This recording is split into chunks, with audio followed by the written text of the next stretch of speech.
It was Christmas on the Island of Sodor. All the engines were working hard. Thomas and Toby were busy carrying people and parcels up and down the branch line. Everyone was happy. Only the coaches, Annie and Clarabel, were complaining. "It's always the same before Christmas," they groaned. "We feel so full. We feel so full." "Oh, come on," said Thomas. "Where's your festive spirit? Christmas Day is almost here." By the side of the track was a little cottage with a familiar figure waving to them. "It's Mrs. Kyndley," whistled Thomas. "Beep, beep! Happy Christmas!" Thomas always felt better for seeing her. Christmas just wouldn't be Christmas without Mrs. Kyndley, he said to himself. When work was over, Thomas went to see the other engines. All their coats had been polished. "Huh," said Gordon. "Just look at us. Your driver will have to work fast to get you as smart as us."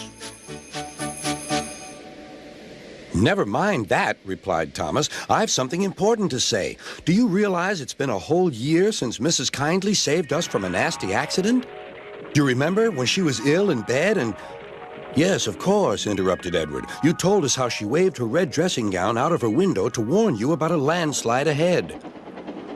"And you and Toby gave her presents?" Percy joined in. "And Sir Topham Hatt sent her to the seaside to get better." "But," said the other engines, "the rest of us never thanked her properly."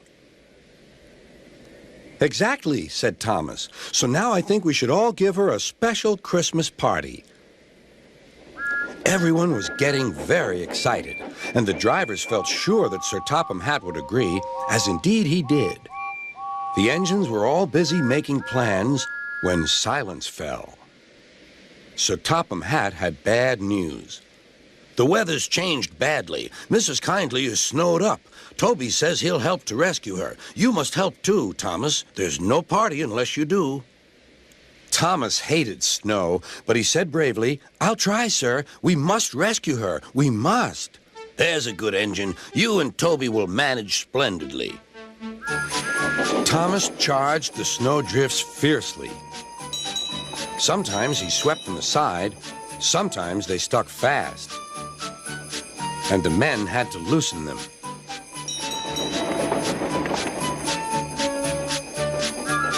But at the cutting near the cottage, they could go no further.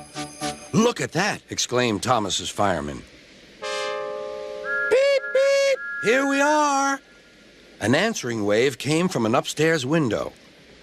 Then they heard a familiar sound. "That's Terence, the tractor," said Thomas. "He's come to help too."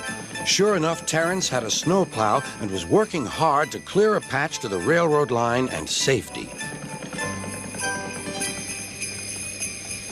At long last, the rescue was complete. Percy took the tired workmen home. Terence said goodbye to Mrs. Kyndley and promised to take care of her cottage as he watched them all set off. The engines made good time. No more snow had fallen, but the yard was dark. There was no one to be seen. Thomas's heart sank. Suddenly, all the lights went on. What a marvelous sight awaited Mrs. Kyndley. "Well done," said Sir Topham Hatt. "I'm really proud of you all." Mrs. Kyndley especially thanked the smaller engines. "Thomas and Toby are old friends," she said. "And now, Percy, you are my friend too." Percy was very pleased. "3 cheers for Mrs. Kyndley," he called. "Beep, beep, beep." They all whistled.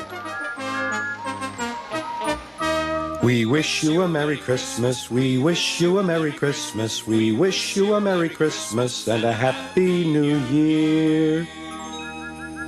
Thomas the tank engine and his friends thought it was the best Christmas ever, and Mrs. Kyndley could think of nowhere she would rather live than here with them